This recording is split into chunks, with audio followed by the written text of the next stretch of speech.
Selamat pagi Bapak Ibu Saudara sekalian. Kita akan melanjutkan pembahasan topikal dari seri liturgi pada kebaktian 2 ini. Dan hari ini kita akan merenungkan tentang confession of sin, pengakuan dosa, ya bersama dengan itu adalah absolution ya. Kita membaca beberapa ayat, mari kita membaca pertama dari Mazmur 25 ya. Mazmur 25 ayat 6 dan 7 ini adalah minggu reminiscere, minggu reminiscere ini diambil dari Mazmur 25 ya. Ayat 6 dan 7. Mazmur 25 ayat 6 dan 7 saya membacakan untuk saudara sekalian. Ingatlah reminiscere, ingatlah segala rahmat-Mu dan kasih setiamu ya Tuhan, sebab semuanya itu sudah ada sejak purbakala. Dosa-dosaku pada waktu muda dan pelanggaran-pelanggaranku janganlah kau ingat. Tetapi ingatlah kepadaku sesuai dengan kasih setiamu. Oleh karena kebaikanmu ya Tuhan. Kita membaca Proverbs atau Amsal pasal 28. Kita membaca Amsal 28 ayat yang ke-13. Ayat yang 13. Siapa menyembunyikan pelanggarannya tidak akan beruntung, tetapi siapa mengakuinya dan meninggalkannya akan disayangi. Satu ayat lagi, ayat yang ya terkenal untuk kita semua, Matius pasal 5 ayat 3. Matius pasal 5 ayat 3. Berbahagialah orang yang miskin di hadapan Allah, karena merekalah yang empunya kerajaan sorga. Demikian pembacaan firman Tuhan, mari kita masuk di dalam doa. Tuhan berkati perenungan pada pagi hari ini, Engkau memberkati baik hamba-Mu yang akan menguraikan firman Tuhan. Tuhan memberkati juga saudara-saudara yang melayani di tim Aufi. Kami menyerahkan untuk internet connection pada kebaktian 2 ini di dalam belas kasihan Tuhan. Dan kami menyerahkan untuk semua kami, baik yang hadir di gereja maupun yang mendengarkan di rumah masing-masing. Tuhan boleh mengunjungi kami, menilik kami, memberkati kami dengan firman-Mu. Terima kasih Tuhan, kami mau mempersiapkan hati dan pikiran kami, membukanya, sehingga Tuhan boleh berbicara dengan leluasa. Roh-Mu yang kudus boleh bekerja dengan leluasa. Demi Yesus Kristus kami berdoa. Amin. Sekali lagi, ini minggu ini adalah minggu kedua ya, minggu kedua di dalam masa Lent. Dan ya ini menurut kalender gereja ini adalah minggu reminiscere ya. Reminiscere itu diambil dari ayat Mazmur pasal 25 tadi yang ya di dalam pimpinan Tuhan. Ini sangat cocok dengan topik kita pada hari ini, yaitu tentang pengakuan dosa ya. Sudah ini kita seperti kita sudah jelaskan gitu, untuk sekali lagi kita menekankan gitu. Liturgi itu bukan cuma di dalam hari Minggu saja, tapi kita berharap ini betul-betul menjadi habitus di dalam kehidupan kita sehari-hari, karena dua hal ini kita nggak bisa pisahkan gitu. Kita datang ke gereja dengan liturgi tertentu ya, entah ini merupakan kristalisasi daripada minggu-minggu sebelumnya ya, maksudnya dari yang sehari-hari terus kemudian menuju kepada Sabat, atau arah sebaliknya juga bisa gitu, dari Sabat mewarnai kehidupan kita sehari-hari. Either way lah, urutannya yang mana itu nggak mutlak gitu. Tapi kedua hal ini yang pasti harus berkaitan gitu. Kalau kita nggak mau jatuh kepada model kekristenan yang dualisme ya, dualistik yang tidak ada hubungannya gitu. Kita nggak tertarik dengan kekristenan omong kosong seperti itu, kekristenan yang cuma mengaku dosa pada hari Minggu, terus kemudian pada hari Senin sampai Sabtu itu sombong luar biasa, takut untuk mengaku dosa, dan whatever alasannya lah, sin of pride dan sebagainya. Kita nggak tertarik dengan model kekristenan palsu seperti itu, karena itu bukan kekristenan yang sejati. Kekristenan yang sejati adalah kekristenan yang mewarnai seluruh kehidupan kita, ya, yang kita rayakan betul memang di dalam liturgi pada hari Minggu ini gitu. Nah, ada beberapa hal ya, yang kita bisa pelajari dari ini, dari confession of sin ini. Dan kalau kita mau mengaitkan dengan reminiscere, saudara membaca di sini ayat 6, ayat 7, di sini kan ada kaitan dengan ingatan Tuhan gitu. Kita berdoa kepada Tuhan supaya Tuhan itu mengingat apa gitu. Yaitu supaya mengingat segala rahmat dan kasih setianya yang sudah ada sejak purbakala ya.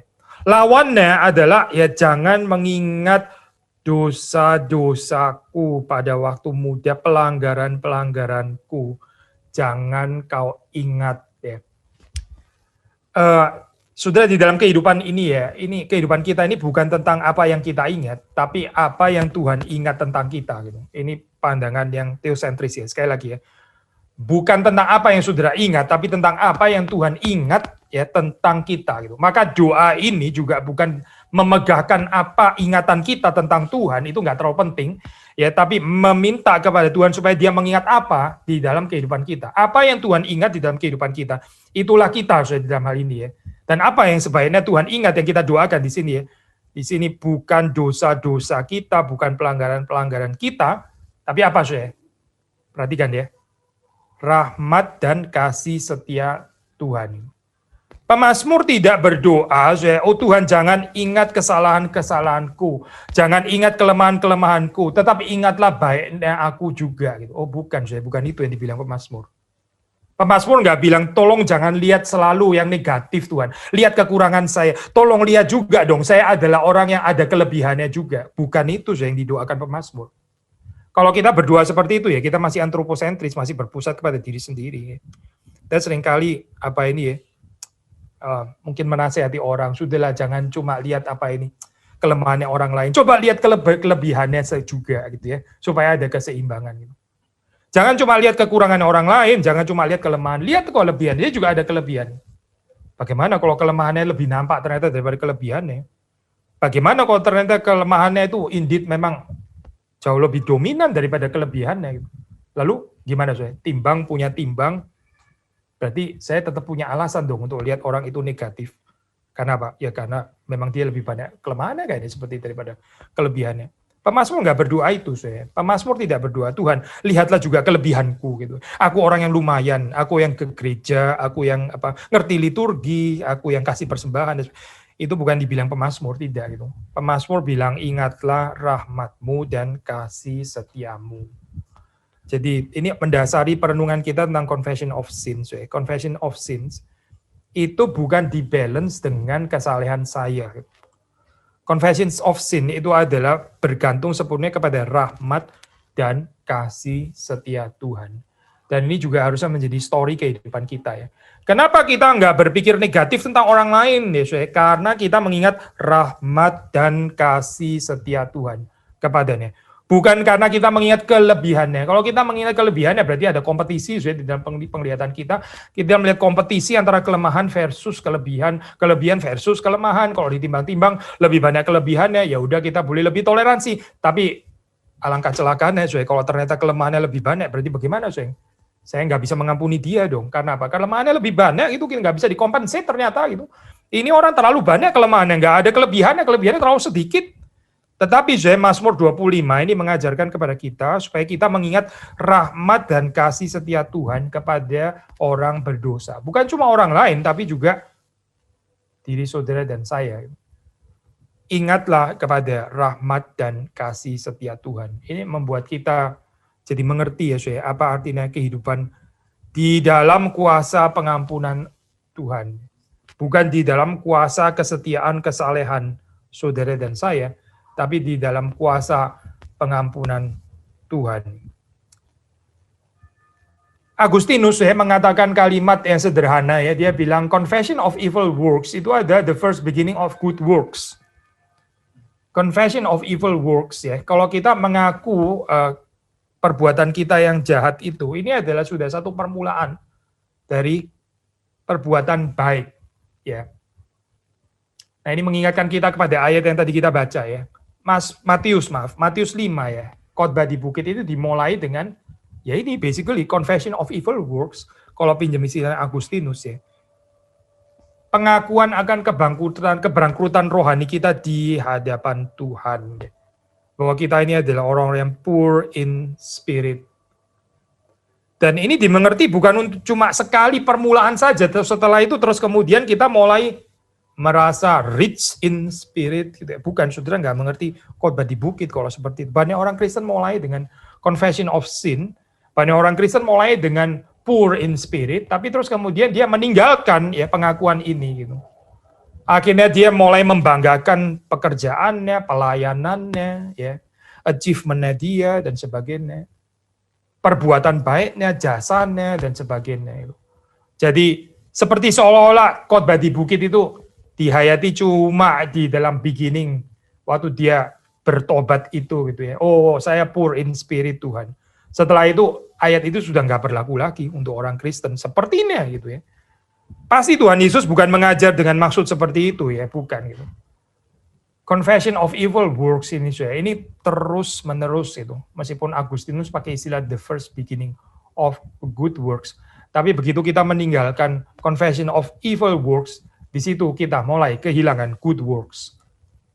Karena good works itu senantiasa bersama dengan confession of sin.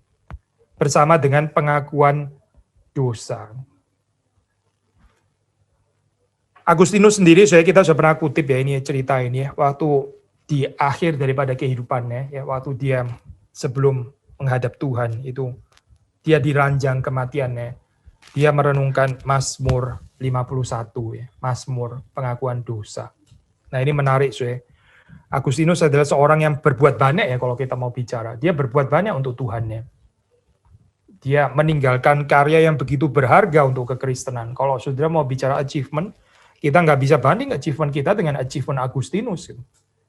Tapi terakhir, di dalam kehidupannya, apa yang dia renungkan? Yang dia renungkan adalah dosa-dosanya dan kasih setia rahmat Tuhan. Itu yang dia renungkan. Mazmur 51 kan bicara itu. Kalau saudara membaca di dalam Mazmur 51, itu kan dibuka dengan kalimat, kasihanilah aku ya Allah, menurut kasih setiamu. Menurut kasih setiamu. Ini yang direnungkan oleh Agustinus terakhir ya. Jadi kita tahu bagi Agustinus waktu dia mengatakan confession of evil works is the first beginning of good works.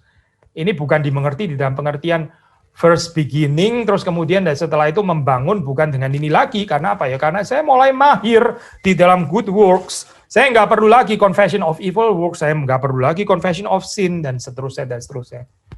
Itu bukan yang dimengerti oleh Agustinus. Kalau Agustinus mengerti seperti itu, dia di ranjang kematian yang nggak akan merenungkan Mazmur 51, sudah tidak gitu. Itu kan just the beginning, sudah dari kapan-kapan dia renungkan. Gak usah renungkan lagi dong Mazmur 51. Karena itu just merely cuma beginning of good works katanya Agustinus. Tapi sudah mengerti, pengertian dia bukan seperti itu. Jadi demikian di dalam kehidupan kita ya. Ini kita nggak mungkin hidup ini tanpa confession of sin itu nggak mungkin. Kita sudah bahas di dalam surat Yohanes ya. Saya nggak mau mengulangi terlalu detail di dalam hal ini gitu. Tapi satu kalimat saja gitu. Barang siapa mengatakan dia tidak berdosa, dia pendusta. Dan dia membuat Allah menjadi pendusta ya. Ajaran perfeksionis itu adalah ajaran para pendusta. Ajaran yang mengajarkan kita nggak perlu lagi pengakuan dosa, itu ajaran para pendusta. Itu bukan ajaran dari Alkitab, Ajaran Alkitab nggak pernah mengajarkan seperti itu. Memang abuse daripada confession of sin itu banyak sekali ya, betul gitu. Bisa di-abuse ya. Setiap minggu mengaku dosa atau bahkan setiap hari katakanlah ya. Lame excuse untuk segera mengulanginya ya. Nggak ada sincere pertobatan sebetulnya, tapi minta selalu diampuni dosanya. Tapi nggak ada perubahan. Karena ya dia mencintai dosanya. Dia nggak betul-betul truly sorry, dia nggak betul-betul mau berubah daripada kelemahannya. Dia terus-menerus mencintai dosanya dan dia terus-menerus datang kepada Tuhan, minta Tuhan selalu ini ya Pak, itu excuse dia gitu. Saudara perhatikan ya, confession of sin itu bukan excuse bukan itu. Ini dua hal yang sama sekali berbeda. Gitu. Truly sorry dan excuse itu dua hal yang lain gitu. Calvin, waktu dia menulis tentang pengakuan dosa, ya dia ini sudah bisa baca sendiri lebih detail ya, itu 3.4.11. Saya kutip dalam bahasa Inggris ya. Dia bilang kalimat seperti ini, confession of sin, not only to pray for pardon. Pengakuan dosa itu bukan hanya berdoa untuk pengampunan ya, untuk supaya Tuhan memberi maaf. Itu termasuk pasti gitu. Tapi bukan hanya itu, tapi saudara perhatikan.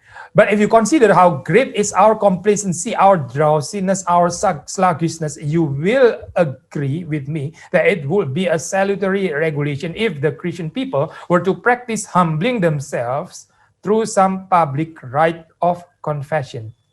Saya simpulkan deh, jadi bagi Calvin sekali lagi ya, ini bukan cuma berdoa untuk pardon, ya, bukan cuma berdoa untuk pengampunan, ya dimaafkan gitu. Tapi juga untuk ini ya, saya ini untuk menimbulkan saya kebencian ya kepada dosa gitu. Our complacency ya, kemalasan kita ya, ketidakpedulian kita, kecuekan kita dan sebagainya. Ini supaya kita semakin lama semakin jijik dengan hal tersebut gitu. Pengakuan dosa itu harusnya membawa kita ke sana. Kalau ini tidak ada, ya ini ini excuse gitu, bukan pengakuan dosa. Kita berarti nggak ada pertobatan yang sejati. Saudara perhatikan ya, berita kerajaan Allah itu bukan cuma diserukan minta maaflah kepada Tuhan sebab kerajaan sorga sudah dekat. Bukan itu kalimatnya gitu.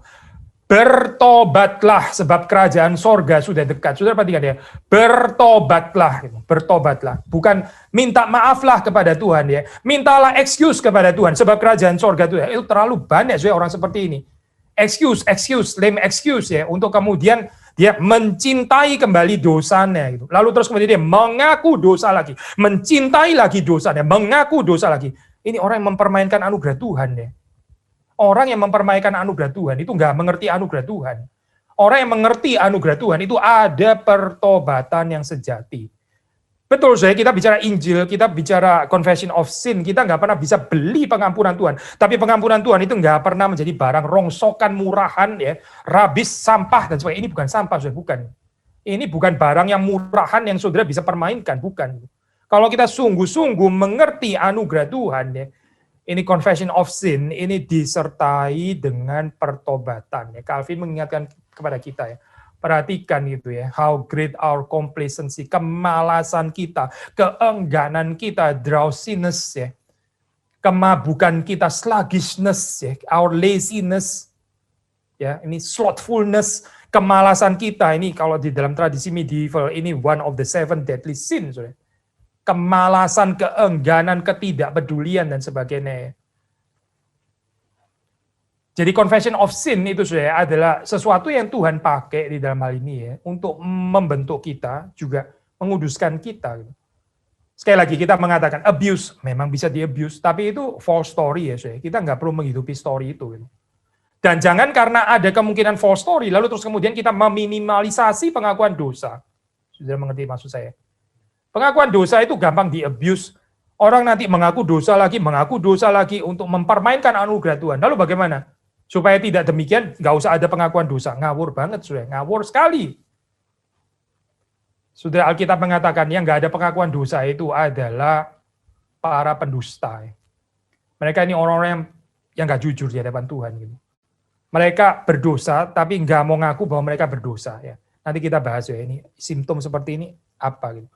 Tapi saya mau melanjutkan sekali lagi tadi Calvin mengatakan ini ini kita mengaku dosa supaya kita itu makin lama itu makin jijik dengan kelemahan kita ya, makin kita itu diingatkan akan our complacency, drowsiness, sluggishness itu tadi ya.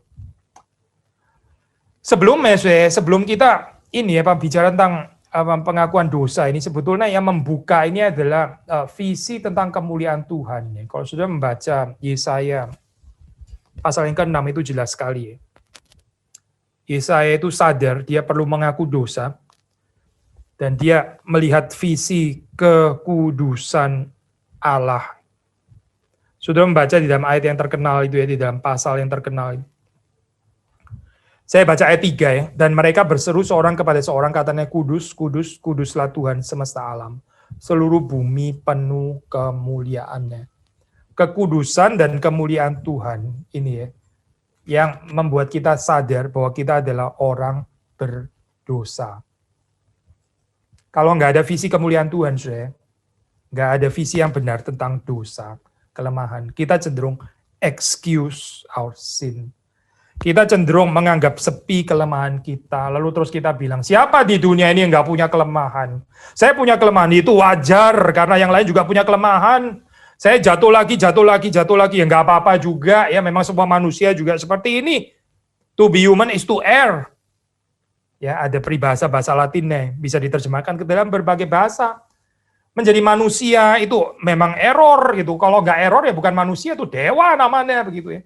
Kita excuse dengan hal-hal seperti itu ya. Poinnya kenapa sudah terjadi seperti itu ya? Kita menjadi lunak dengan kelemahan kita sendiri. Mengapa sudah? Karena kita nggak melihat kekudusan Tuhan. Orang yang melihat kekudusan Tuhan seperti Yesaya, dia mengatakan kalimat, celakalah aku binasa. Sebab aku ini seorang yang najis bibir dan aku tinggal di tengah-tengah bangsa yang najis bibir. Namun mataku telah melihat Sang Raja, yakni Tuhan semesta alam. Saudara, ibadah itu harusnya membawa kita kepada visi kemuliaan Tuhan, visi kekudusan Tuhan. Kita mendoakan hal ini ya, saudara. Karena tanpa hal ini, saudara, confession of sin itu jadi nggak ada artinya. Kita nggak bisa bicara pengakuan dosa yang nggak didahului dengan visi kemuliaan dan kekudusan Tuhan. Gak mungkin Yesaya bilang kalimat celaka aku binasa. Gak mungkin dia bilang kalimat ini kalau dia nggak melihat kekudusan dan kemuliaan Tuhan. Jadi pertanyaannya saudara, bukan apakah di dalam kehidupan kita ini kita berapa sering mengaku dosa, bukan itu pertanyaannya saudara. Pertanyaannya adalah apakah di dalam kehidupan ini saudara melihat kemuliaan dan kekudusan Tuhan. Apa kita ada visi ini? Apakah kita ada visi kemuliaan Kristus, kekudusan Kristus? Ini kalau nggak ada, saudara, kita nggak bisa bicara tentang pengakuan dosa. Itu cuma ritual kosong. Ritual kosong yang ya bisa macam-macam jadi excuse, jadi kebiasaan-kebiasaan ulang-ulang yang nggak kemana-mana, yang nggak membentuk anyway, yang nggak merubah, yang nggak transforming, ya tetap saja. Kenapa, saudara? Karena nggak ada visi kemuliaan Kristus. Pengakuan dosa ini bukan tentang dosa kita, saudara, bukan. Pengakuan dosa ini tentang kemuliaan Kristus.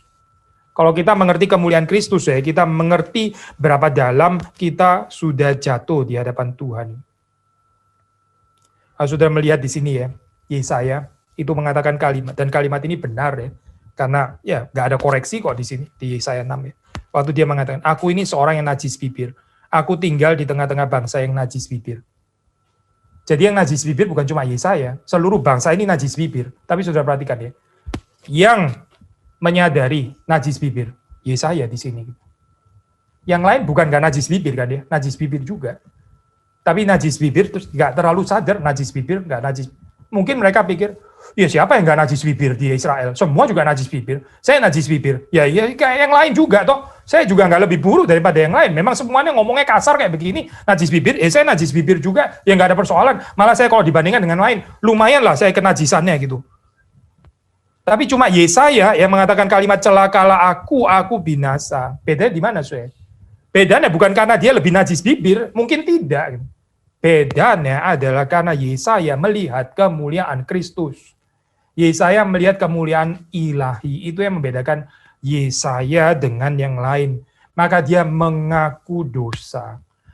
Mengatakan pengakuan dosa itu simpel sekali, saudara, simpel sekali gitu. Tapi kita masih berdoa saudara di dalam ibadah kita ya, supaya jemaat ya, saudara dan saya, kita ini melihat kemuliaan Tuhan. Kita mesti mengumpulkan ini saudara. Ibadah itu ya, kalau nggak ada God's glorious presence, God's holy presence ya, ibadah kita itu cuma jadi mainan yang nggak ada artinya saudara. Cuma jadi permainan kosong yang nggak terlalu ada artinya ya. Kecuali Tuhan hadir dan menyatakan kemuliaan dan kekudusannya. Ya, so kalau sudah membaca dalam cerita revival itu menarik ya, so ya. Cerita revival sudah membaca, revival waktu terjadi. Orang itu dipenuhi dengan ini, so ya, apa? Perasaan Tuhan hadir di sini dan Tuhan yang hadir itu adalah Tuhan yang maha kudus, dia maha mulia dan dia maha suci. Itu kalau sudah baca di dalam revival selalu ada, so ya, selalu ada. Kita minta kepada Tuhan ya di dalam ibadah kita, di dalam kehidupan kita ya. Kita punya sense of true worship seperti ini ya, yaitu apa sih? Tuhan yang hadir di dalam kekudusannya, Tuhan yang hadir di dalam kesuciannya, kemuliaannya. Lalu terus kemudian kita berespons ya, kita dibawa kepada perasaan keberdosaan. Kita sudah pernah menyinggung cerita ini ya, Petrus ya, waktu dia ditolong oleh Tuhan, dia nggak bisa menangkap ikan, lalu kemudian dia mendapatkan ikan ya. Setelah itu dia berjumpa dengan Yesus. Apa yang dia katakan? Tuhan, Pergilah daripadaku, aku ini orang berdosa. Berarti yang dilihat Petrus itu adalah kesucian, kemuliaan, kekudusan Kristus. Yang dilihat Petrus itu bukan ikannya. Waduh, thank you loh ya. Ini sudah cukupi saya. Kalau nggak bisa nggak makan saya gitu ya. Thank you untuk makanan-makanan ini. Ayo Cong, cepetan kita barbeque. Itu bukan yang dilihat Petrus ya, bukan gitu. Petrus nggak terus kemudian dia melupakan Kristus dan kemudian lihat berapa banyaknya ikan yang dia tangkap dan sebagainya. Dia mulai tergiur, mulai jadi rakus dan sebagainya, mulai makan nggak bisa berhenti dan sebagainya. Itu bukan Petrus ya, bukan yang kita baca dalam cerita. Yang kita baca di situ adalah dia tersungkur karena dia melihat kemuliaan Kristus. Waktu saudara ditolong oleh Tuhan, saudara melihat apa? Waktu saudara mendapat pemeliharaan Tuhan, apa yang saudara lihat gitu? Kemuliaan Kristus atau ikan-ikan itu? Mana yang kita lihat gitu? Kalau kita melihat kepada ikan-ikan itu, ya sudah kita membuang pemberi berkat, ya kita nggak ada visi yang benar. Kita nggak ada confession of sin, tapi Petrus mengatakan, ya pergilah daripadaku, aku ini orang berdosa. Ya, dia sadar dosanya. Ibadah yang diberkati Tuhan itu adalah ibadah yang kita waktu kita datang, ya kita sadar kita adalah orang berdosa, dan ini bukan secara teoritis ya, ini bukan cuma secara kognitif ya, tapi betul-betul afektif ya, secara afektif ya, kita sense kita orang berdosa. Kenapa bukan cuma sekedar guilty feeling, tapi karena Tuhan hadir di sana. Karena Tuhan yang Maha Kudus itu ada di sana. Sekali lagi saya nggak bisa menekankan ini terlalu berlebihan, karena ini pokok yang penting sekali ya. Tanpa pembicaraan kekudusan Allah, kita nggak bisa bicara pengakuan dosa. Orang yang nggak tertarik dengan pengakuan dosa, itu jawabannya cuma satu. Dia tidak melihat kemuliaan Kristus. Nggak ada visi kekudusan Allah di dalam kehidupannya. Harap Tuhan berbelas kasihan ya. Karena ini kecelakaan besar. Kalau kita nggak melihat kemuliaan Tuhan, ini kecelakaan besar. Sorga itu apa sih? Sorga, saudara bisa menggambarkan gambaran satu yang sederhana ini. Melihat kekudusan dan kemuliaan Kristus tidak ada habisnya. Itu gambaran sorga. Sorga itu bukan gambaran saudara tangkap ikan selalu dapat dan sebagainya. Itu nggak pernah sorga digambarkan seperti itu. Saudara nggak pernah dapat gambaran sorga itu apa. Ini adalah makanan yang nggak selesai-selesai gitu. Saya bisa makan nggak berhenti. Itu bukan gambaran sorga. Saya nggak pernah ada gambaran sorga seperti itu. Memang ada gambaran sorga tentang perjamuan. Oke, tentang makan. Tapi intinya bukan juga dengan makanan yang saudara makan kan. Bukan kan. Ini tentang persekutuan. Table fellowship yang mau ditekankan di situ ya. Dengan makan itu. Pembicaraan tentang communion, table communion sebetulnya gitu. Jadi gambaran kita tentang sorga ya ini sangat menentukan dengan cerita kehidupan kita, sangat menentukan dengan liturgi saudara sehari-hari. Visi eskatologi saudara itu apa ya? Itu sangat mempengaruhi liturgi ibadah kita, sangat mempengaruhi kehidupan kita sehari-hari, karena semuanya ini integrated. Apalagi yang sudah kita bisa katakan tentang ini ya, tentang confession of sin, again draw dari ini ya, Calvin ya, ini bukan memuja Calvin ya, sekali lagi ya, karena kita mengatakan ini tentang kemuliaan Kristus ya, tapi Calvin adalah seseorang yang melihat kemuliaan Kristus ini, gitu. So kita bisa belajar yang rendah hati daripadanya. Dia bilang ini prinsip tentang communal confession ya, communal confession, pengakuan dosa. Itu bukan cuma pengakuan dosa pribadi, individual apalagi ya, tapi ini adalah pengakuan doa komunal. Sebetulnya tanpa Calvin mengatakan apa-apa ya, kita harusnya sudah jelas ya, karena Lord's Prayer yang sudah doakan tadi gitu. Kita kan bicara ya, ampunilah kesalahan kami, seperti kami juga mengampuni orang yang bersalah kepada kami. Kan kami, gue bilang aku kan. Jadi ini adalah communal confession, seperti waktu kita minta rotu juga komunal gitu. Kita bicara confession of sin juga komunal ya. Tapi apa sih ini waktu kita bicara komunal ya? Ini Calvin, saya kutip sekali lagi dalam section yang sama ya, 3.4.11, 3.4.11, institusi bilang kalimat seperti ini. Nor does it matter if sometimes a few in one congregation be innocent, for when they are members of a feeble and diseased body, they ought not to boast of health. Nay, they cannot but contract some contagion and also bear some part of the guilt. Sekali lagi, nay, they cannot but contract some contagion and also bear some part of the guilt. Apa sih? Saudara waktu mengaku dosa ya, saudara mengaku as the body of Christ. Gitu. Mengaku dosa ya. Ini bukan tentang dosa saya, dosa keluarga saya. Gitu. Kita ini one body, dosa jemaat saya, gitu. Dosanya kita semua. Gitu. Bukan dosa masing-masing di hadapan Tuhan. Itu bukan pengakuan dosa, sehingga ada aspek komunal seperti ini. Ya. Dan Calvin mengatakan, katakanlah ya, misalnya seandainya gitu ya, saya orang yang innocent, katakanlah ya, sebenarnya nggak mungkin sih kita innocent ya. Tapi katakanlah misalnya saya innocent ya, saya bukan Achan ya, saya bukan yang mencuri itu gitu ya. Sudah tahu kan cerita Achan kan di dalam Perjanjian Lama. Lalu bagaimana? Ya kan kita hidup di tengah-tengah body yang nggak sehat, ada orang berdosa. Lalu bagaimana? Ya tetap kita nggak bisa boast. Oh itu yang berdosa kan dia, saya kan tidak gitu. Itu yang sombong kan dia, saya kan rendah hati orangnya. Ini yang nggak menginjili kan dia, saya kan menginjili orangnya. Dan seterusnya, sudah bisa perpanjang sendiri lah ini. Ya, tapi Calvin mengingatkan kepada kita ya, ini kita nggak boleh boast ya, karena the whole body ini ya, ini bukan dalam keadaan sehat. Lalu dia melanjutkan nih, di dalam keadaan seperti ini, ya, apa ya mungkin dia nggak ada contagion, lalu kita nggak berbagian di dalam guilt-nya orang lain. Gitu. Wah mengajak berpikir seperti ini sih. Kita nggak seneng ya, kenapa sih kita nggak seneng? Karena kita ini lebih senang dengan worldview individualis. Itu kan bukan urusan OE, itu kan bukan urusan saya ya. Yang berdosa kan dia gitu. Kok keluarga saya dibawa-bawa gitu? Itu kan dia, yang urusannya dia dong. Dia harus bertanggung jawab sendiri dengan Tuhan gitu. Kenapa kok saya jadi kena ikut-ikutan gitu? Saudara nggak baca cerita Achan? Yosua akhirnya kalah perang karena Achan. Kenapa ya seluruh Israel akhirnya kalah gitu? Ya karena Achan ini berdosa.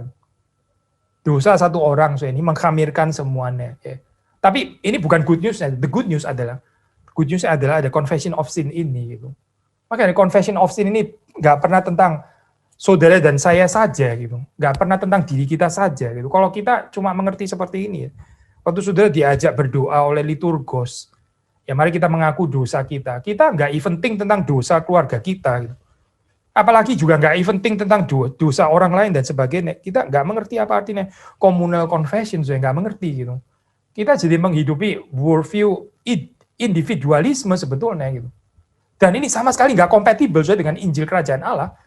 Ini nggak kompatibel dengan the Lord's Prayer. The Lord's Prayer mengajarkan ampunilah kesalahan kami seperti kami mengampuni orang yang bersalah kepada kami. Bersalah pun juga kepada komunitas, yang mengampuni juga komunitas, bukan cuma mengampuni secara pribadi ya. Ini enlightenment ya, menghancurkan banyak hal ya di dalam kehidupan manusia. Enlightenment, Aufklärung, menjadikan manusia itu makhluk-makhluk individual ya, yang nggak peduli dengan yang lain, yang beres sendiri-sendiri di hadapan Tuhan gitu. Sekali lagi ini bukan liturgi kita gitu, bukan. Ini bukan di dalam tradisi reform yang mengerti seperti ini ya. In fact kita bisa mengatakan ini bukan Kristen gitu. Konsep individual confession itu bukan Kristen, bukan. Karena betraying konsep the body of Christ. Jadi bagaimana, ya inilah, kalau kita ada communal confession, ya, terus kemudian kita mengingat juga. Ini mengingat kesalahan orang lain bukan dalam pengertian negatif ya, tapi dalam pengertian yang positif untuk mendoakan mereka. Mendoakan mereka dan juga berbagian di dalam kesalahan ini ya. Karena apa ya? As body of Christ ya. Ini saya juga bisa berbagian di dalam ini. Jangan-jangan juga karena kesalahan saya sampai akhirnya orang jatuh di dalam dosa. Karena saya mungkin nggak peringatkan, karena saya nggak peduli dengan kehidupannya. Karena saya cuma ngurusin diri saya sendiri. Karena saya terlalu selfish, ya. Karena selfishness saya, lalu orang lain tuh gagal jatuh ke dalam dosa. Lalu saudara bilang, itu urusannya dia dengan Tuhannya gitu. Itu karena selfishnya saudara dan saya mungkin gitu. Karena kita punya selfishness, akhirnya orang lain itu jatuh di dalam dosa. Lalu kita bilang, ya biarlah dia mengaku dosa sendiri dengan Tuhan. Sekali lagi, itu bukan konsep body of Christ, bukan.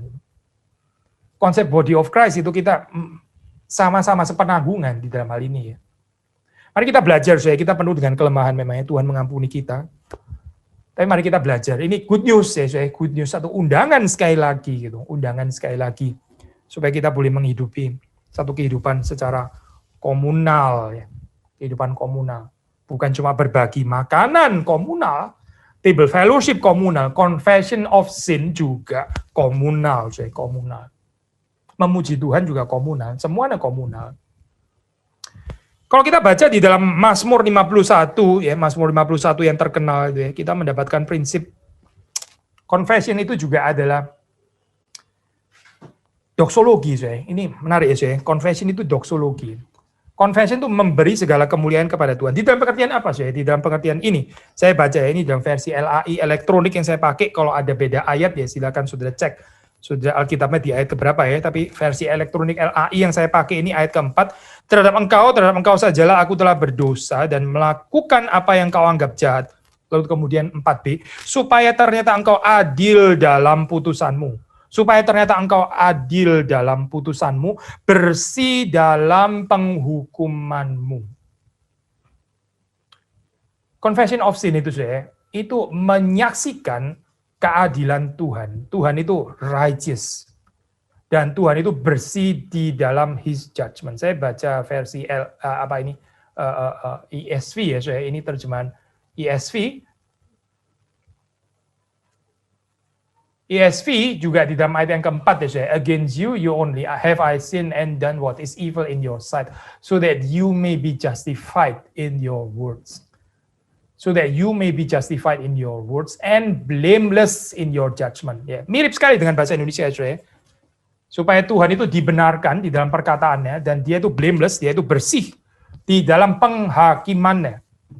Tapi terjemahan bahasa Jerman, saya terjemahan Luther ya. So ini agak sedikit ada beda nuansa. Saya tertarik dengan terjemahan ini karena ini saya terekspos dengan bagian ini karena disertasi saya itu tentang Mazmur 51 ya, saya. Ini di dalam Luther Bible 1912 misalnya ya. Ini ada variasi terjemahan seperti ini. Saya baca bahasa Jerman. Auf das du Recht behaltest in dein Worten und rein bleibest, wenn du gerichtet wirst. Saya kalau terjemahan bebas ya, agar engkau itu Recht behaltest. Engkau yang memegang kebenaran ya di dalam perkataanmu. Miriplah dalam bagian ini ya. Nah, cuma bagian terakhirnya ini ya. Terakhir. Und rein bleibest, wenn du gerichtet wirst. Dan engkau itu tetap murni ya, meskipun engkau dihakimi. Nah ini istilah meskipun engkau dihakimi ini nggak ada ya di dalam ESV, di dalam bahasa Indonesia nggak ada. Wenn du gerichtet wirst, waktu engkau itu dihakimi ya, engkau ternyata murni, bersih ya. Maksudnya apa saudara? Ya ini doksologi, Tuhan itu nggak pernah bersalah saudara di dalam keputusannya, di dalam penghakimannya, di dalam penilaiannya dia nggak pernah bersalah. Saudara dan saya, kita ini seringkali keliru di dalam menilai orang lain. Kita seringkali salah di dalam hal ini ya, tapi Tuhan itu selalu bersih. Dia nggak pernah bersalah, dia adalah the righteous one. Maka confession ini saya di dalam hal ini ya, ini adalah menyatakan kemuliaan Tuhan. Gereja ya yang nggak confessional, saya, gereja yang nggak ada confession of sins, itu nggak mempermuliakan Tuhan. Saudara mengerti nggak ini ya, apa implikasinya ya? Gereja kalau nggak ada confession of sins, itu mau mengatakan apa saya? Message adalah, Tuhan adalah the righteous one. Iya. Gereja ini juga. Nangkap saya? Tuhan bukan the righteous one. Tuhan adalah salah satu among the righteous. Gereja ini juga righteous. Tuhan righteous, oh iya, gereja saya juga righteous. Kalau kita nggak ada confession of sin, inilah yang terjadi. Saya. The self-righteousness of the church. Ya, the self-righteousness of Christians. Kita nggak berdoksologi di sana, saya, karena doksologi itu mengatakan Tuhan sajalah yang benar. Semua orang itu nggak ada yang benar. Demikian disaksikan di dalam Mazmur, demikian disaksikan di dalam Roma, saudara baca kan ya. Maka saudara melihat berapa bahayanya gereja yang nggak ada pengakuan dosa. Berapa bahayanya ya, saya, komunitas Kristen yang nggak ada pengakuan dosa. Nggak mungkin ada doksologi di dalam kehidupannya. Karena doksologi itu artinya adalah Tuhan engkau sajalah ya satu-satunya yang benar. Semua manusia itu sudah berdosa. Jadi saya kalau kita melanjutkan ya, ini pengakuan dosa ini penting karena apa saya? Karena ini adalah obat penangkal racun ya. Terhadap racun apa tadi saya sudah anticipate ya. Yang pertama adalah racun self-righteousness. Saudara membaca di dalam Lukas pasal 18, kita sudah pernah mengkhotbahkan ini ya saya. Lukas pasal yang ke-18 cerita yang terkenal itu mulai ayat 9 ya, ini perumpamaan tentang orang Farisi, pemungut cukai ya, saya nggak usah baca, saudara sudah tahu cerita itu ya. Tapi yang membedakan apa sih? Ya ini, yang membedakan adalah orang Farisi ini nggak ada pengakuan dosa. Lalu pemungut cukai ini mengaku dosa. Saya baca ayat 13 aja ya. Pemungut cukai itu berdiri jauh-jauh, bahkan ia tidak berani menengadah ke langit, melainkan ia memukul diri dan berkata, "Ya Allah, kasihanilah aku orang berdosa ini. Ya Allah, kasihanilah aku orang berdosa ini." Itu kalimat yang nggak muncul di dalam mulutnya orang Farisi di dalam cerita perumpamaan ini ya. Lalu apa saya? Yang ada self-righteousness. Self-righteousness. Mungkin nggak ada dosa yang lebih ditegur oleh Tuhan Yesus ya. Selain ini ya, self-righteousness dan kemunafikan. Ini satu paket ya, kemunafikan, self-righteousness. Saudara membaca, Yesus pernah berjumpa dengan pelacur. Bukan pelacuran itu jadi dosa lunak, bukan itu saya message-nya. Tapi Yesus mengampuni ya. Tapi saudara melihat berapa dalam pertempuran dengan dosa self-righteousness di dalam Injil, saudara baca ya.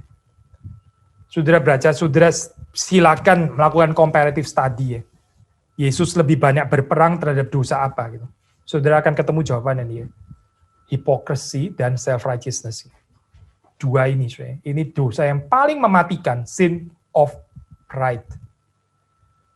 Sekali lagi ya, ini bukan statement untuk merelativisasi dosa-dosa yang lain, bukan itu loh poin saya. Yang lain juga dosa, tetapi yang paling sering diperangi oleh Yesus Kristus adalah, ya ini, salah satunya adalah self-righteousness.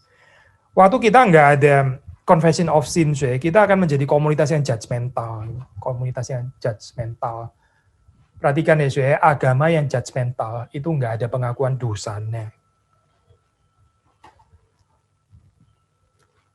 Kekristenan aliran yang paling judgmental, itu yang paling nggak ada pengakuan dosa. Kita termasuk komunitas seperti ini kah, sudah? Apakah kita komunitas yang seperti ini? Komunitas yang self-righteous, komunitas yang sombong, komunitas yang judgmental, ya. Persoalannya di mana, sudah? Persoalannya tidak ada praktek pengakuan dosa. Kenapa nggak ada praktek pengakuan dosa? Tidak melihat kemuliaan Kristus. Tidak melihat kemuliaan Kristus. Jadi judgmental religion. Coba lihat kehidupannya orang-orang Farisi. Sangat judgmental kan? Kenapa saya? Memang nggak ada pengakuan dosa. Kenapa saya? Karena tidak melihat kemuliaan Kristus. Orang yang melihat kemuliaan Kristus ada confession of sins. Yang ada confession of sins saya nggak mungkin jadi judgmental dalam hal ini. Itu nggak kompatibel saya dengan judgmental. Judgmentalism itu bukan kekristenan saya, bukan. Itu keagamaan yang lain. Keagamaan yang tidak diajarkan oleh Yesus Kristus. Apalagi saya, ini juga adalah obat penangkal racun ya. Racun apa? Racun ini saya, racun disbelief ya, ketidakpercayaan akan kasih Allah yang cukup. Disbelief in God's sufficient love.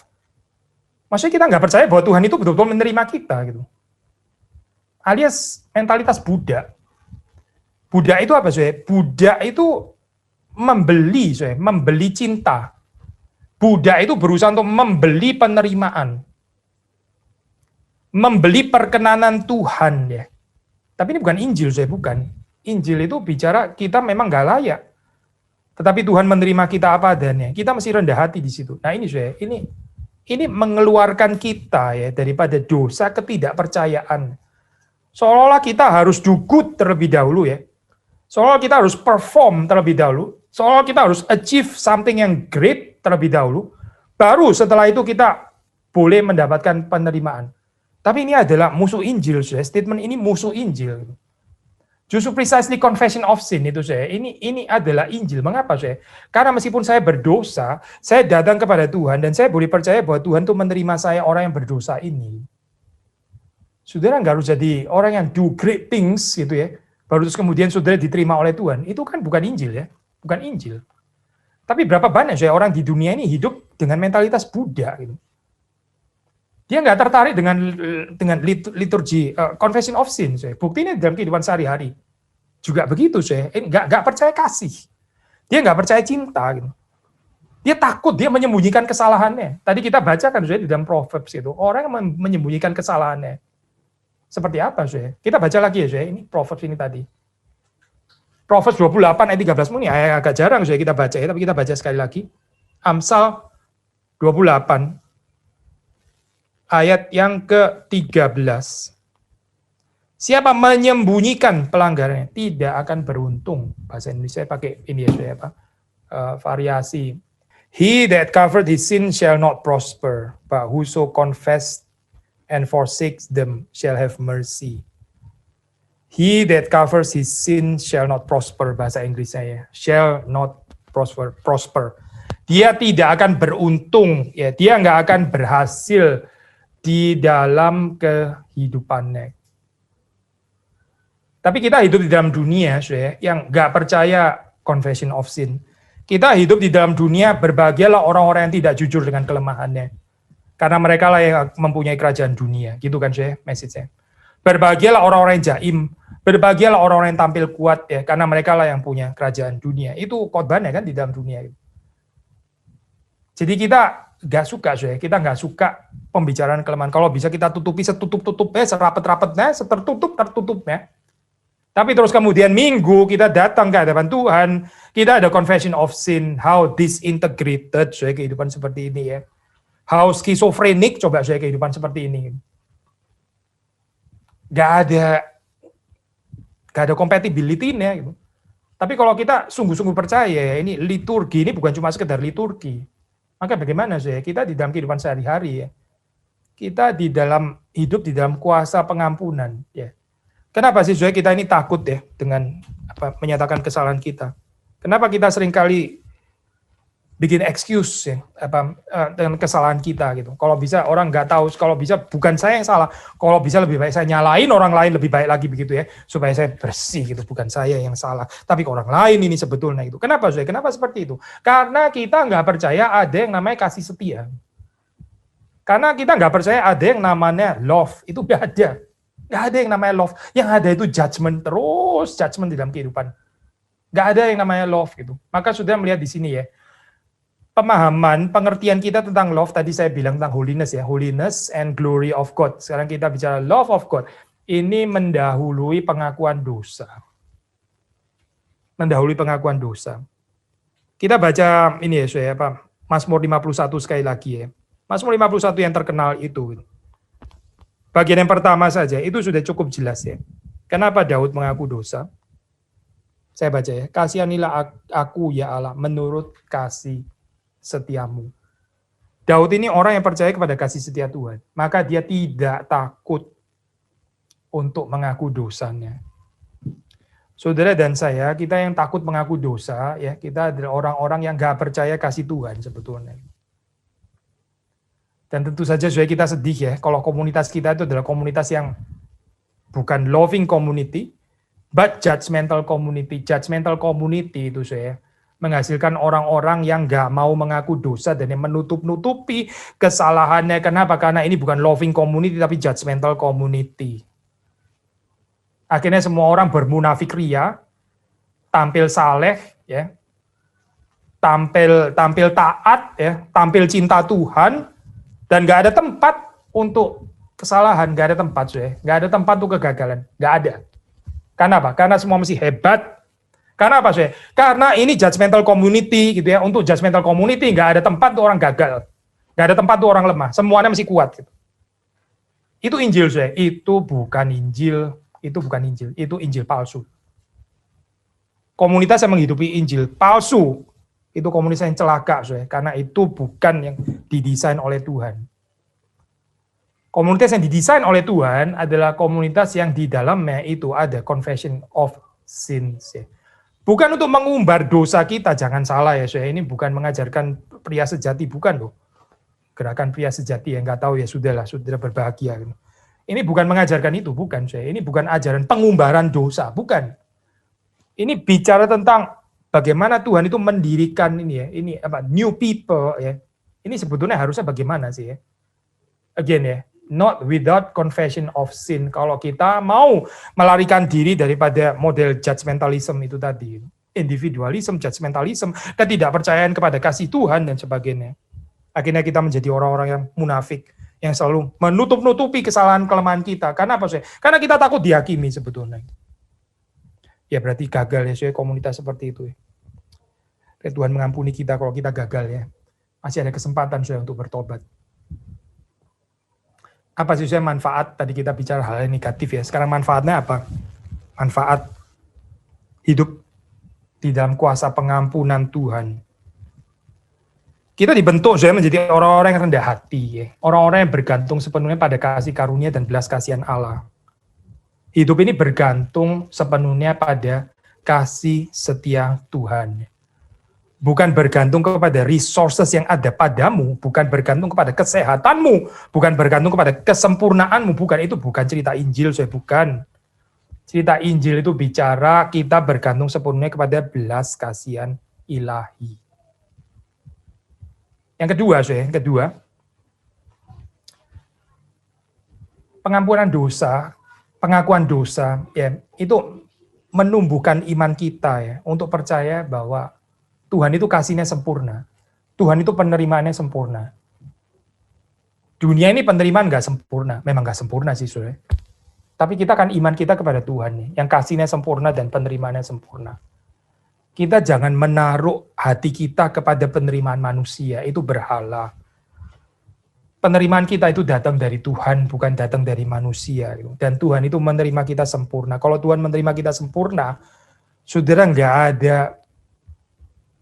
ada tempat sebetulnya untuk menjadi menghakimi diri sendiri, minder, malu, dan sebagainya. Itu nggak ada tempat. Saya.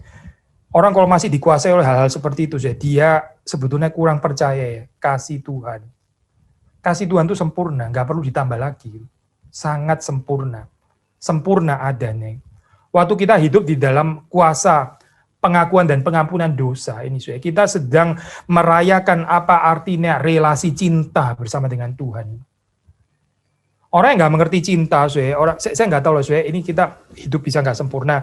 Ada sebagian daripada kita hidup di dalam keluarga broken home ya, katakanlah itu. Waktu masa kecil, childhood experience, broken home mungkin ya, nggak dicintai, ada pengalaman tertolak dan sebagainya. Dan mungkin itu bisa menghantui kita. Wah, panjang sekali, saya puluhan tahun gitu misalnya, nggak bisa keluar daripada pengalaman penolakan ini ya, sampai akhirnya menimbulkan broken personality di dalam kehidupan kita.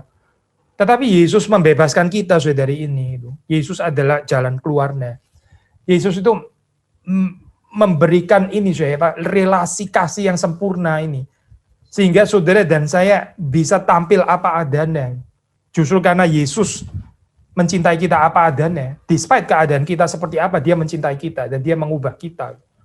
Jadi pengakuan dosa ini jauh sekali daripada spirit seperti kayak apa ya, sengaja mau korek-korek guilty feeling gitu. Ada orang konseling suka sekali ya, korek-korek guilty feelingnya orang lain, menimbulkan perasaan salahnya orang lain.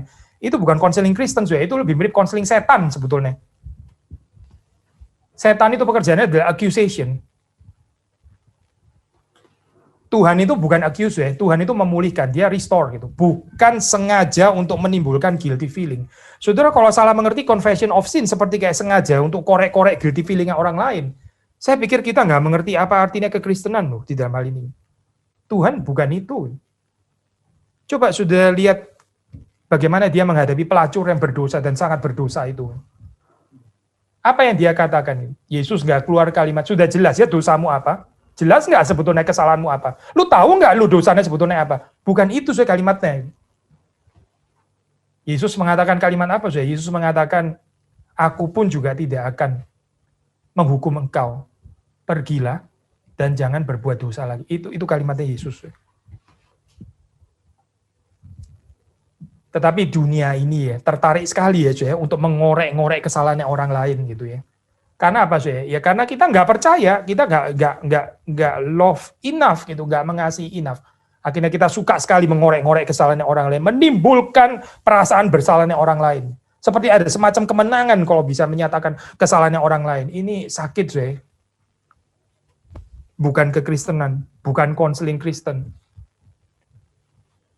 So, pengakuan dosa, apa sekali lagi ya, ini kita, ya ini artinya Tuhan itu mau mendirikan relasi cinta ini ya.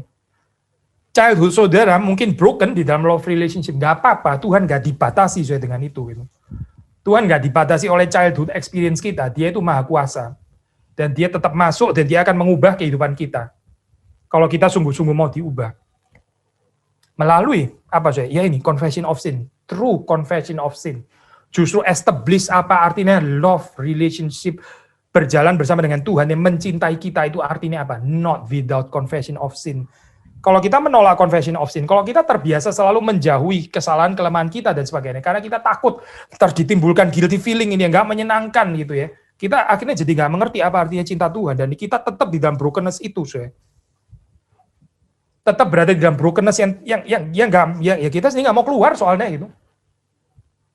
Maka ini penting sekali ya, saya. Confession of sin ini sangat-sangat penting di dalam kehidupan kita. Ya. Kita bukan bicara tentang the sin itself, saya. Bukan itu. Kita mau bicara tentang love. Kita mau bicara tentang God's love sebetulnya itu. Yang berikutnya, saya, confession of sin itu kalau kita sadar kita diampuni dosanya, ya. Kita ada life of gratitude. Kita ada hidup yang melimpah dengan ucapan syukur. Ada orang di dalam kehidupan itu nggak ada ucapan syukur ya, dia terus mengeluh gitu ya, mengeluh ya. Mengeluh. Saya dulu waktu saya kuliah ya, pernah ditegur sama teman gitu, saya masih ingat, dan itu teguran yang sangat baik ya. Saya bersyukur untuk teguran itu ya. Kadang-kadang kita ini nggak sengaja ya, waktu kita duduk terus aduh gitu kan ya, kita duduk aduh gitu ya. Kita taruh tangan, aduh, gitu maksudnya. Kita berdiri, kita ngomong, aduh, gitu maksudnya. Kita nyuci pakaian kotor, aduh, gitu ya. Kita buka pintu, aduh, gitu maksudnya. Ini apa sih ini? Saudara buka pintu aja kok aduh, gitu. Saudara duduk, aduh. Saudara sedang menderita apa memang? Ini saya bicara kepada diri saya sendiri juga ya. Waktu itu terus kemudian ini seorang teman deh menegur saya gitu. Aduh Billy, kok lu ngomong aduh terus gitu ya. Dia sendiri juga bilang aduh akhirnya gitu. Aduhnya dia bener saya. Ini aduh yang true lamentation. Aduhnya saya ini aduh orang manja kayaknya gitu. Aduh orang self pity. Semuanya aduh. Kayak orang sudah menderita sekali saya. Gak ada ucapan syukur di dalam kehidupan seperti itu saya. Gak ada. Saya bukan berarti terus kemudian kita ngomong secara klise, duduk puji Tuhan, keluar puji Tuhan, ya ntar jadi ini ya, saya jadi apa itu, jadi membeo. Bukan itu poinnya. Kita tertarik dengan apa yang ada di dalam hati, saya. Tapi seringkali memang apa yang keluar dari mulut kita itu mencerminkan apa yang ada di dalam hati. Life of gratitude itu saya, life of gratitude itu diberikan Tuhan di dalam kehidupan kita. Ini hidup di dalam segala kelimpahan. Again saya, bukan without confession of sins. Karena confession of sin itu membawa kita kepada life of gratitude. Karena kita tahu kasih setia Tuhan itu begitu limpah dan begitu besar. Yang kita seringkali nggak sadari. Yang kita lebih sadari apa? Penderitaan kita. Ketidaknyamanan kita. Keterbatasan kita dan sebagainya. Akhirnya ya itu tadi aduh ya. Aduism ya. Nggak ada. Tuhan nggak dipermuliakan dengan aduh saudara itu. Tuhan nggak dapat kemuliaan di sana gitu. Tuhan jujur seperti kayak dihina. Seperti Tuhan itu nggak sanggup melihara engkau sampai engkau adu terus. Perhatikan ya saudara ini ya. Saya bukan mengatakan saudara nggak ada tempat untuk meratap. Ada tempat ya untuk meratap. Tapi kalau dalam hal sehari-hari kita meratap terus ya, berarti kita memang kayaknya nggak ada ucapan syukur di dalam kehidupan ini. Gitu. Kenapa saudara bisa nggak ada ucapan syukur pada Tuhan? Itu adalah Tuhan yang mengampuni kita. Gitu. 2 poin lagi saudara. Confession of sin juga membawa kita kepada true transformation. Tadi saya mengatakan orang yang suka keruk kesalahannya orang lain. Dia pikir dengan ini ya, membicarakan kesalahan orang lain, terus kemudian orang itu akan berubah gitu. Yang membuat orang berubah itu adalah penerimaan cinta, penerimaan cinta. True transformation. Perempuan itu diubahkan, karena Yesus menerima dia. Sakeus diubahkan ya. Karena Yesus menerima dia apa adanya. Kita jangan sombong, saudara. Kalau Yesus menerima kita jangan nggak menerima diri kita sendiri. Itu kesombongan luar biasa ya. Kalau Tuhan menerima kehidupan saudara sendiri tidak menerima hidup saudara sendiri, itu saudara mengangkat diri saudara lebih tinggi daripada Tuhan. Itu orang kurang ajar sekali. Tuhan saja menerima dia, tapi dia sendiri nggak menerima dirinya sendiri. Apa dia lebih tinggi dari Tuhan gitu, standarnya. Kalau kita memberi diri kita diterima oleh Tuhan, ada perubahan terjadi dalam kehidupan kita. Cinta itu mengubahkan, judgment. Ya. Itu cuma menyatakan keadaan kita apa adanya. Tuhan itu mengubah kita bukan dengan His judgment. Meskipun His judgment nggak pernah salah. Tuhan itu mengubah kita ya karena cintanya, karena cintanya. So, confession of sin ini membawa kita kepada pengertian cinta Tuhan, ya, membawa kita ke dalam kehidupan yang diubahkan. Karena apa, saudara? Karena ada cinta. Sekali lagi ya, saudara, ini gereja kita. Kalau kita menjadi komunitas yang penuh dengan cinta, ya, kita bisa mengharapkan transformation. Terakhir, confession of sins itu menolong kita untuk bisa lebih merciful, ya, compassionate terhadap our weak brothers and sisters. Kita punya saudara-saudara seiman yang lemah, yang ya katakanlah masih kanak-kanak, ya. Lalu kalau kita ada praktek pengakuan dosa di dalam kehidupan kita bisa lebih sabar, kita bisa lebih compassionate. Tapi kita menjadi sangat tidak sabar, ya. Kita menjadi sangat judgmental, ya. Luar biasa kritikal, selalu dipenuhi dengan amarah dan sebagainya. Dari mana itu? Karena kita kayaknya nggak ada pengakuan dosa di dalam kehidupan kita. Hidup yang nggak ada pengakuan dosa, itu nggak ada ampun terhadap orang lain. Mengapa nggak ada ampun terhadap? Karena sendiri juga nggak dapat ampun. Karena Tuhannya dia juga sepertinya bukan Tuhan yang mengampuni. Tuhannya dia adalah Tuhan yang menghakimi terus, ya. Makanya dia terhadap orang lain juga akan menghakimi terus. Karena apa ya? Ya ini mencerminkan gambaran Tuhannya yang dia percaya. Gitu. Tapi kalau Tuhan yang kita percaya adalah Tuhan yang mengampuni kita, nah, maka kita belajar di sini, ya. Belajar sabar, ya, belajar compassionate. Gitu. Karena apa? Karena orang lain juga sabar kok terhadap saudara dan saya. Saudara jangan GR cuma pikir kita yang sabar terhadap orang lain. Orang lain itu sangat sabar dengan kita. Orang lain sangat-sangat sabar dengan saudara dan saya. Tapi kita selalu rasa kita yang harus selalu sabar dengan orang lain. Orang narsisistik ya ini. Cuma pikir kepada bebannya dia sendiri. Seperti kayak dia saja yang harus sabar kepada orang lain. Yang pasti Tuhan itu sangat sabar kepada kita. Gitu. Dan di dalam kesabaran Tuhan, ya, kasih setia Tuhan, His mercy, yang gak pernah gagal, ya, His compassion. Kita belajar melalui pengakuan dosa. Kita menjadi orang-orang yang, yaitu seperti doa Bapa kami, mengatakan, ya, ampunilah kesalahan kami, kelemahan kami, kesalahan kami. Seperti kami juga mengampuni mereka yang bersalah kepada kami. Mereka yang bersalah kepada kami. Saya bisa merciful, bisa compassionate, bisa mengampuni. Mengapa? Karena saya sendiri juga mendapatkan pengampunan dari Tuhan.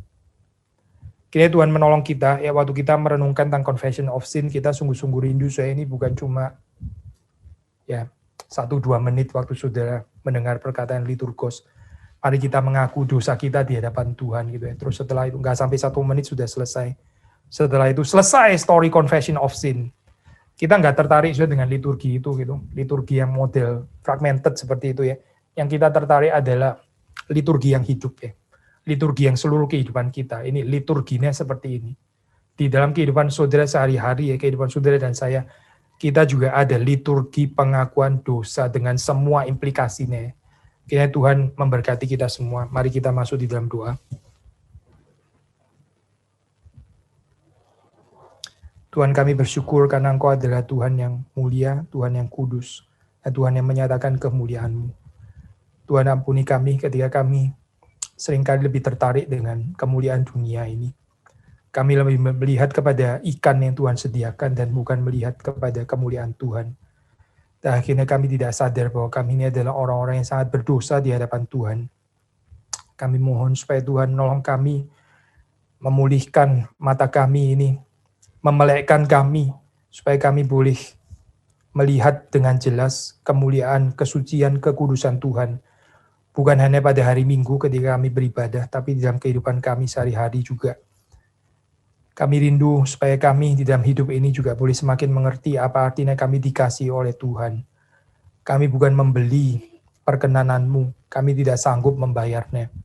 Tidak ada sesuatu yang kami bisa capai yang akan memuaskan Engkau, sehingga Engkau wajib dan harus menerima kami. Kami sadar bahwa di dalam kehidupan kami ini kami diterima semata-mata karena Engkau mengasihi kami tanpa syarat. Dan kami bersyukur Tuhan untuk penerimaan-Mu ini. Tolong supaya kuasa penerimaan ini sungguh-sungguh bekerja dalam hidup kami. Membebaskan kami daripada segala ketakutan, kemunafikan, ketidakjujuran, kepura-puraan, jaga image. Kami mohon supaya kehidupan kami sungguh-sungguh diubah oleh firman Tuhan. Terima kasih Tuhan, Engkau terus berbicara dalam hati kami, menjelaskan kelimpahan firman Tuhan, sehingga kami sungguh-sungguh mengerti apa artinya kebebasan yang Engkau karuniakan. Kebebasan di dalam kebenaran yang Tuhan nyatakan kepada kami. Demi Yesus Kristus kami berdoa, kami bersyukur. Amin.